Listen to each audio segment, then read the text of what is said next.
Welcome to Thundercast, your monthly catch-up with everything Manchester Thunder. Lindsey here with you, and although the international netball window may be over, on this episode of the pod, we're going global. So let's get cracking.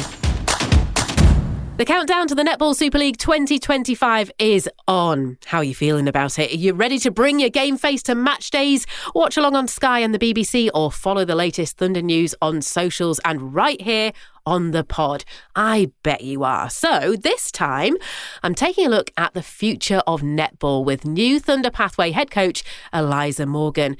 FANalysis goes global with a Thunder supporter outside the UK, and keep listening to enter a Thunder competition with an incredible prize. Seriously, I want to win it. But I'm taking you down under first to chat to a member of the Thunder family who is quite frankly netball royalty.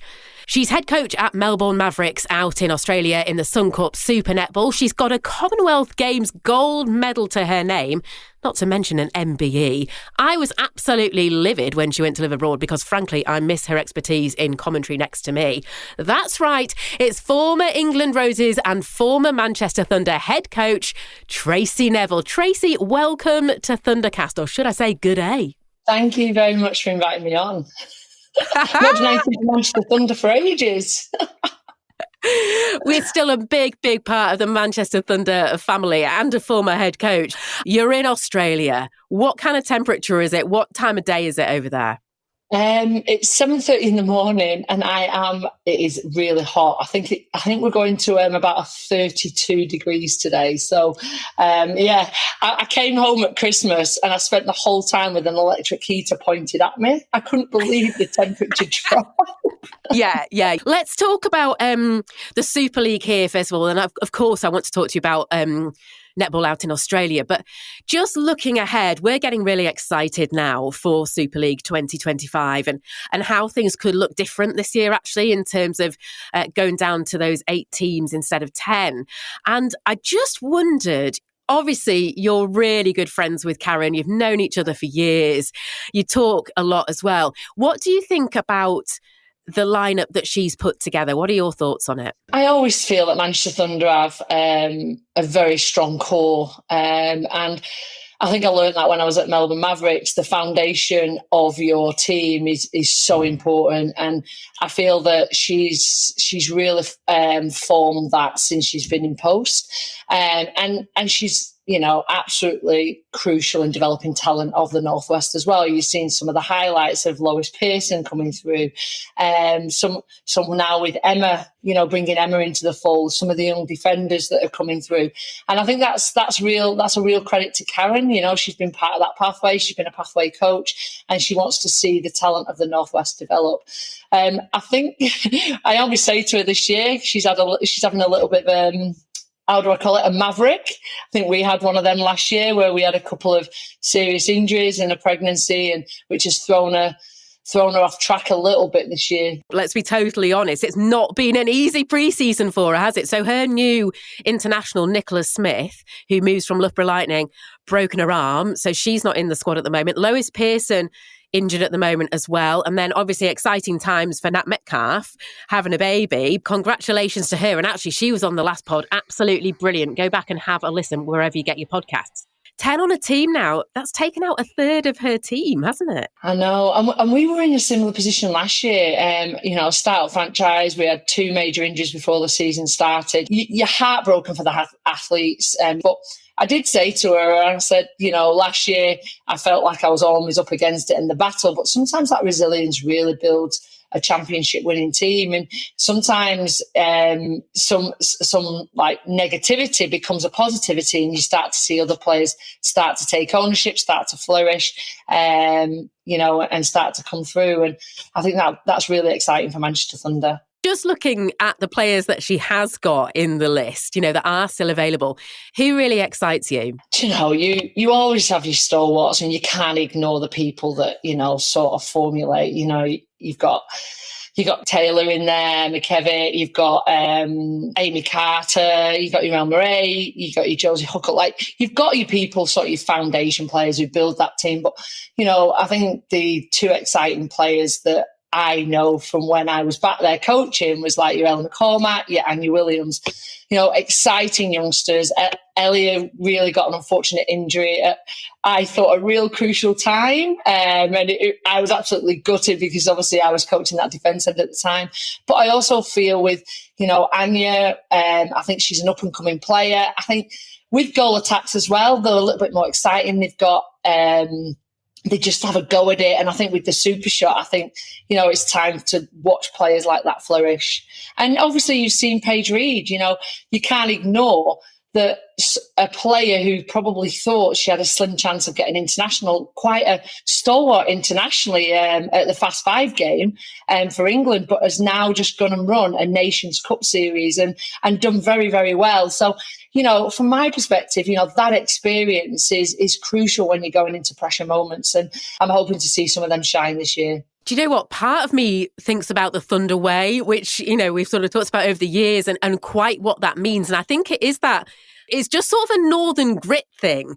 And I don't know whether that's just in my mind, but I think that Thunder do that. Yeah, and I also feel like you can't win everything. And that doesn't mean on court. Sometimes, you would love to have a clean season where you have every player available. That is the ideal world, but that doesn't happen. And it's about the core of players. Now, I think the shock to the Super League this year is the going down to 10 players. Now, I found that pretty tough this year because what's happened is you've now got 3 lists running. You've got one in Australia, one in New Zealand and one in the UK. So what happens is, you've had 2 major injuries and everyone, all the best shooters and all the people that you need to recruit are recruited. But that is the idea of the next gen, which I've seen has started last week. And that's the idea of, taking risks on other players, bringing people into the fold, seeing if they can actually play like the Thunder Way, because you never know until you try it. And I think that's really exciting for the UK at the moment. Yeah, and I'm also sort of thinking, thank goodness that is in there, in this sort of league that sits underneath the Super League. And it's got names in that we really recognise from the Super League, actually, and quite how Karen will recruit into the spaces that she has now. She's working on that at the moment. But I'd really like to probe you just a little bit further on that, because what is it like to play with a squad of just 10 in Australia with the kind of, intensity of the league that you're working in? I actually like it when you have all the 10 players available. It probably limits your decision making in players. It enables you to recruit quite strategically because different players now have to play 2 positions, which I think is absolutely key if you want to progress at international level. I found when obviously I was coaching the Roses. So I actually quite like it, traveling with a tight team. It just doesn't do you any favors when you do have an injury. And also there are players who now are on limited load or are not able to put out 60 minutes, and they're the players that you can't carry anymore as a 10. But also for me, I've respected that it also reduces financial pressure on clubs as well. Carrying 2 extra players, there's an extra cost on travel, on everything else to go with it. So in a way, it does reduce financial pressure, but it also increases the pressure around the coaches and the team. That is really very interesting to get your insight because you're already doing it. Come on then, I really want to know about the Supershot because there's so much conversation around it, isn't there? Should it be in the game of netball? Are we purists? What's going on? But I'll be honest, I love watching it. I love watching those players out in your league when time is tight and things are changing. They've got to put at that Supershot. What is it like though as a head coach and sort of recruiting as well? Obviously, our head coaches recruited before they even knew that was happening. So what's that like? I actually love it. Probably go against all the haters here of the Supershot. I actually like the spark, the variation in the game. I like that teams have an opportunity to get back into games. And you do see sometimes the odd blowout and, we do a lot of statistical markers around that. But there's also the added incentive of the fan engagement as well, because when they come to the 5 minutes, they want to see a team come back. And when a team does come back and win, that for a crowd is massive. Talk to me about Karen. What do you think is Karen's strongest asset as a coach? I think her character is so infectious and her personality. And I think that's a massive thing for her that, that really instills confidence. Obviously, I've been friends with her for a long time, and she says it as it is, and I love that about her. And Karen never seems to have a down day, which, she probably does. She does, obviously, but I just feel that her character infectiousness is just rubs off on everybody around her. And I think that's a really strong trait in a coach. There you go. I'll send her that clip and, she can play it in the middle of the night when she's thinking, I've got a big game tomorrow. They're lovely words, lovely words. I do want to, though, just look ahead at the other teams because I'm fascinated to get your thoughts here. One, I'm fascinated in how you recruit and what you've done, but I just sort of wonder when you look at the Super League, because no doubt you've got players all across the wheel that you've got eyes on. Which teams stand out to you where you sort of think, they could really challenge Manchester Thunder this season? You obviously have, I consider your sort of strong base teams, which is like your Pulse, Loughborough Lightning have been exceptional over the last few years. And obviously Manchester Thunder is up there. I think the teams that I'm really excited to see is Nottingham Forest. Obviously, Roland Strutka was out here. She was really key. She was unfortunate to get an injury that took her out for a huge number of games last year. But she's, again, another one who's been quite influential. Obviously, Chelsea Pittman, who's just took over her first coaching gig. And with the support of Karen Atkinson behind her, I feel that it'll be interesting to see what they can do. I think the new teams, I feel that them are teams that you want to see how they start to run. Obviously, being a new team myself, you face a lot of sort of barriers because obviously you're not set up, but they're teams. And I feel that Leeds Rhinos with Lauren Palmer in there, quite an integral coach within the Northwest, it'd be interesting to see what shine she puts on that. And I think from my perspective, I think it's more the personalities around them teams and how they can start to progress. Amazing stuff. Honestly, it's always such a joy to talk to you and to get your brilliant, honest answers. Thank you so much. Thank you. What an absolute treat to talk to Tracey about the changes that are coming to the Super League. Things, of course, that are already happening in Australia, like teams of 10 and the Supershot, and how she thinks it could affect the game here. It's going to be fascinating this season, isn't it? What are your thoughts on how it'll play out? I love to hear your opinions. Speaking of which, it's time for FANalysis, the part of the pod where I ask you, the Thunder fans, to get in touch and chat with me about all things black and yellow. It's super easy to get in touch. You can email hello@a-linedmedia.co.uk or use the hashtag Thundercast on X, or you can drop me a DM. I'm Lindsey Chapman Presenter on Instagram, which is exactly what my FANalysis guest did this time. Ali Gardner, welcome to Thundercast. Hi there. Good to be here. Oh, it's so great to have you. And it really was that easy, right? You dropped me a message on Instagram, didn't you? And the next thing you know, here you are on the podcast. Absolutely. The opportunity to talk netball, which I don't get that much chance to do, I was definitely going to take you up on that. So, yeah. Brilliant stuff. Just, slide into my DMs and let's get chatting. Ali, this episode has gone global, talking to Tracey Neville in Australia. Tell me where you are today. So I'm in Luxembourg. I moved to Luxembourg about 4 years ago, but I've found a team. I've found my netball family here. So that's been really good. Tell me about that. Tell me how netball looks in Luxembourg then. Well, they don't play netball as a country. I know that it's got a really big expat community. So that was my first task, to find a netball team. Found a netball team in the city. We had about 30 players last week. The teams are from all over. So we've got players from England, Ireland, Scotland, Wales. We've got Australia, South Africa, New Zealand. I think the youngest is 15, and then we've got people who are over 70. So it's a real mix, and it's just been great. Yeah. And here you are, spreading the international message of netball globally. I absolutely love it. What a great story you've got, and no doubt we're going to have a good netball chat. So let me hand over to you. When it comes to Thunder, the floor is yours. What do you want to talk about? Well, I think obviously the new season is really interesting. We've got a few kind of little injuries that are going to cause us maybe a few challenges along the way. Let's get that out there first. In a team of 10, 3 players out already. When you saw that news coming through, what went through your head? I guess real disappointment first. And I think, Nicola Smith, that was really exciting that she was going to be coming to Thunder. I think in terms of Lois, it was going to be such an interesting year for her because, she was described in Australia, that everyone talked about this silent assassin. I thought, well, this is going to be an interesting year because she's not the silent assassin anymore. Everybody knows what she can do. So I thought that's going to really change the way that other teams come in and play against her. But I do think that, the thing that we have got at Thunder is Karen Grieg, and she is the magician. And she's done this before. We've had times where we've not maybe on paper had the strongest team, or we've had some injuries.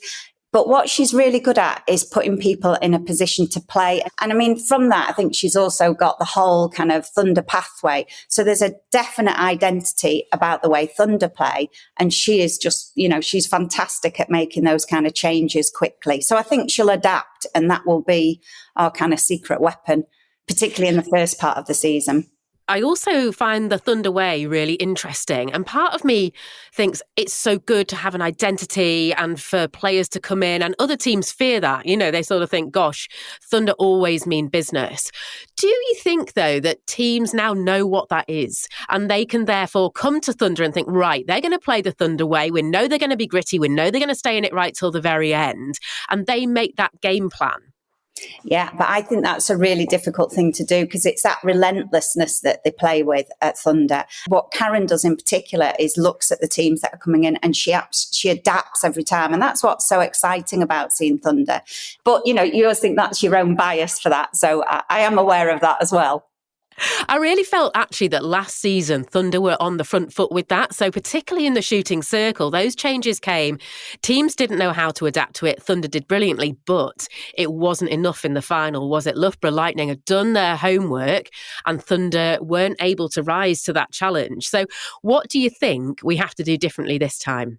Yeah, I think in that circle, I absolutely agree. The thing that I got frustrated about more than anything near the end was so many short passes to get it into that circle. And I think that was the thing that Lightning really broke down on that last game.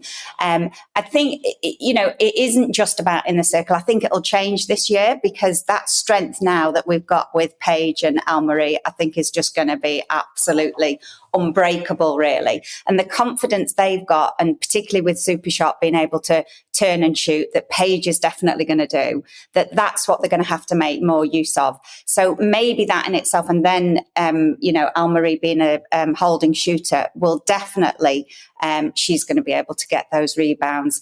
But also it's just going to be, Josie Huckle, she's just going to be such a great leader this year. And I'm really looking forward to that. That kind of leadership that's coming from the back is really important for Thunder. The other thing that I wanted to mention, and, if you've got anything on your list, but I just wanted to know your thoughts on game management because we've got these new rules in. I think that the umpires are being really clear. If you watch the international at the weekend, we had our first ever international sending off, didn't we? And there's a lot of discussion online now about VAR and whether that could be part of the game of netball.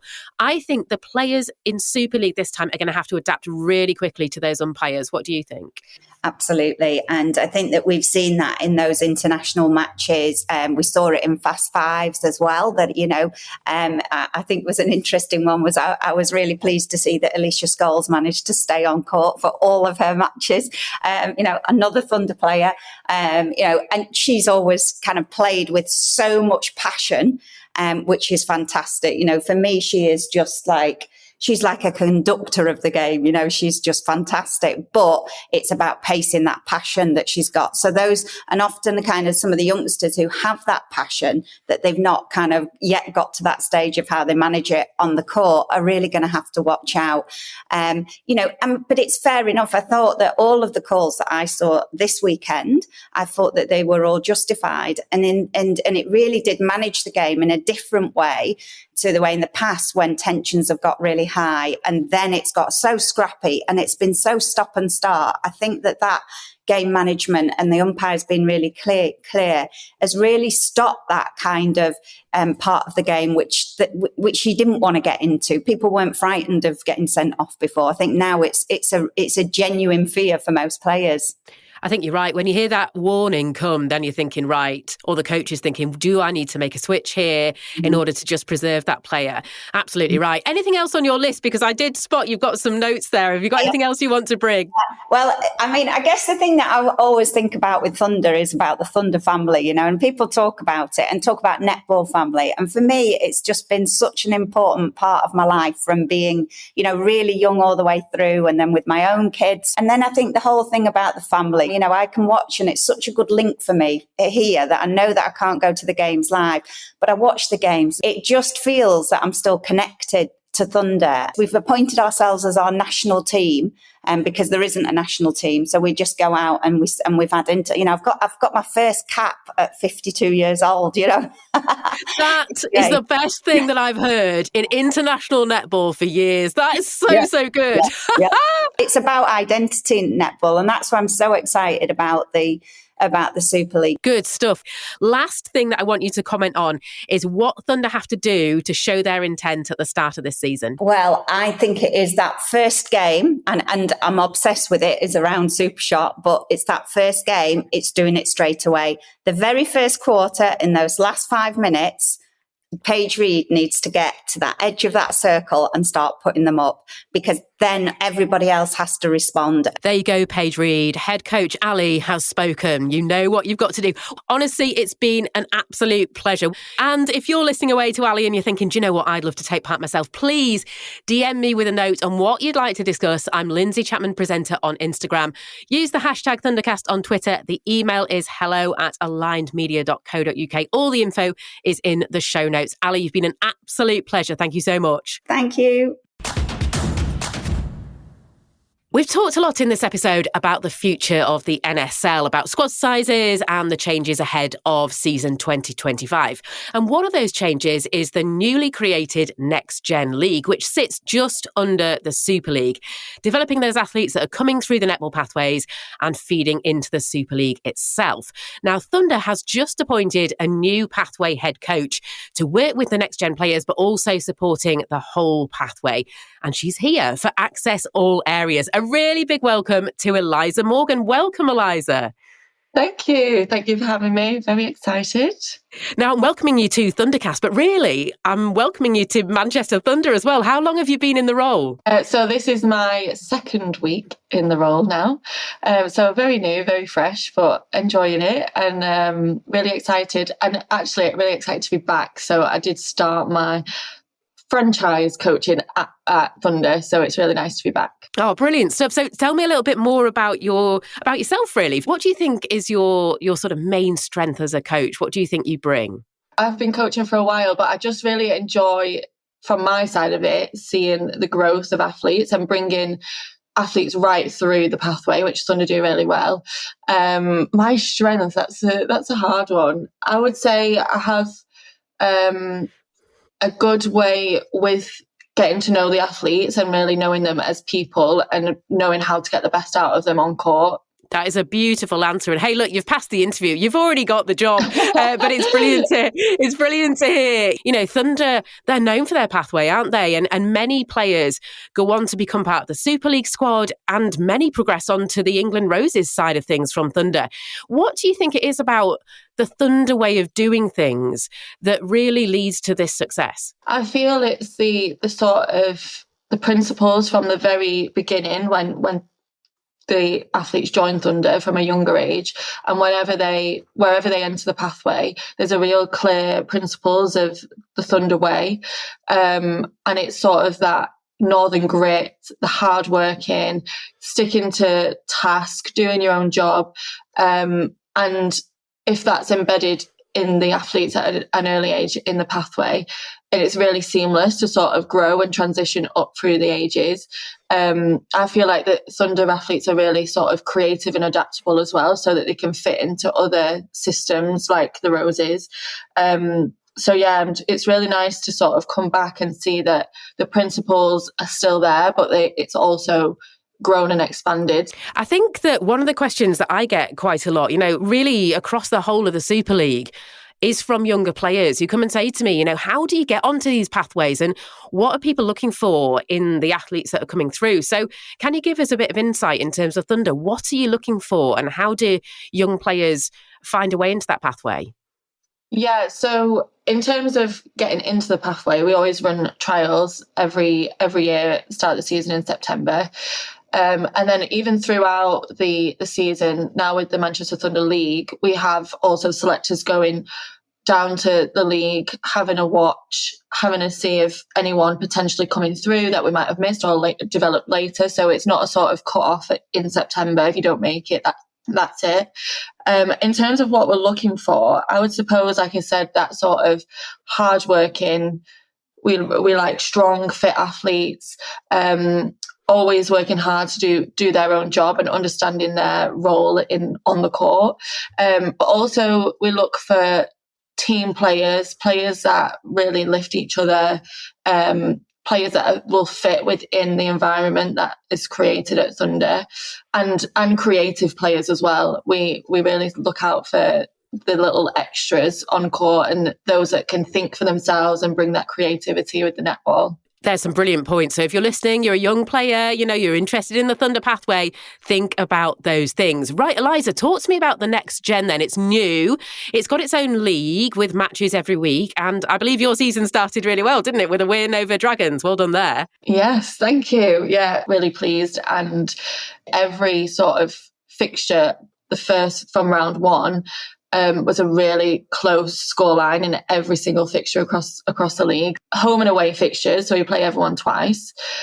And where possible, it fits in with Super League fixtures. So we'll be playing as curtain raisers before Super League fixtures. Points already are really, really tight, really close. So it is going to be a very, very exciting league. I think it really is. And what I'm excited about as well is there are lots of names in that league that we might already know, from Super League, because things changed last year, didn't they? It went from 10 teams down to 8 teams. So there are names that we already recognise. Tell me about your squad. Are there any Thunder names we know already that we would recognise in that squad? Yeah, so from last season's Super League team, we have Annie Williams that has stepped into our Next Gen squad. Really exciting young talent. We've also got Jade Clark with us in our Next Gens, bringing that experience in to the squad. England's most capped player of all time, of course. Exactly. And then we've also got Lucy Herdman as well, who has come over. She has previously played in Super League Stars, 7 Stars. So it's a real mix of youth and experience. Give me a few of the new names as well then, people we might want to watch out for. So we have Ellie Hayes, and Rachel Towell. They're our sort of centre wing attacks. We've got Yomi Wilson at the back in our defensive end. They are really, really sort of exciting talents coming through. Is there an age restriction, Eliza? Because I've done a lot of reading around this and I thought there was an age restriction. But you've mentioned Jade Clark there, and obviously she's sort of more towards my end of the age spectrum. So it is an under 23 league in the whole, but you are allowed to sign 4 athletes that are over 23. So that just gives that bit of experience. And then obviously with the cutting of from 12 players to 10 at Super League, it allows anyone that maybe just missed out for that Super League selection to come down and still play at that high level. Let's talk about that then, because obviously, we know the Manchester Thunder team. It's what we talk about on the podcast.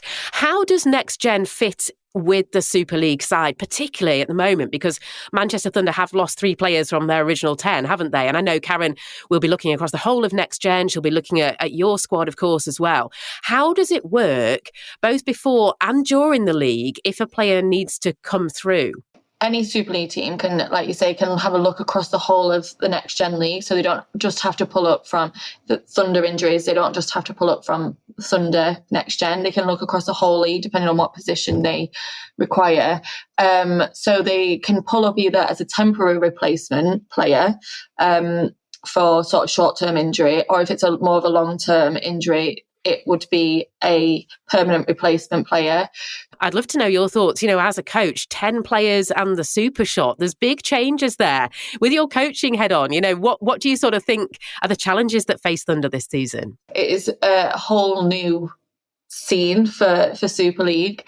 So I think maybe the challenge with that would be Next Gen actually is still 12 players. There's no Supershot. So taking those players from Next Gen, they could find that challenging with the different dynamic. There's obviously the Supershot is completely changes the game. Only 10 players, so you're more likely to actually get onto court if needed as a Next Gen player rather than a 12. You've got a lot more behind you, a lot more options, but with the 10, you've really got to select your best and utilise them and know what they can bring to that game on that day. Excellent stuff. I feel like you've really opened it up for me there. I understand quite a lot more just from this conversation with you. So thank you very much. People will be fascinated. Well, look, best of luck to you. It is brilliant to have you on board with Thunder, and I shall watch with interest. Good luck. Thank you very much. Thanks for having me. And so we reach the final whistle. I told you we were going global. Manchester to Luxembourg to Australia to the world. On we go. Just a couple of things, though, to remind you about as we finish the podcast. Don't forget to get your tickets for the first home game of the season. It's a biggie. It's Manchester Thunder against Loughborough Lightning at the AO Arena on Sunday, the 16th of March. There's also, by the way, a celeb curtain raiser. It's Emmerdale versus Coronation Street, so it should be juicy. Head to the Manchester Thunder website for tickets. At the top of the show as well, I mentioned that Thunder are running an incredible community competition at the moment, sponsored by the AO. Now, this is brilliant. They're offering 10 grassroots netball teams the opportunity to win an amazing prize of 12 individually designed netball kits, combined with a range of unique netball experiences, including training sessions led by Thunder athletes and tickets to that AO game on the 16th of March. Now, it's for netball teams aged 17 and under. All the T's and C's are on the website, and the competition closes on the 1st of March. So literally, as soon as this pod finishes, you need to be on the website and you need to be entering. Best of luck with that. Thank you so much for listening. This has been an Aligned Media production for Manchester Thunder. I'm off to Luxembourg to try and get my first international cap. I shall see you next time. Thundercast was written and presented by Lindsey Chapman and produced by Ed Heaton. It's an Aligned Media production.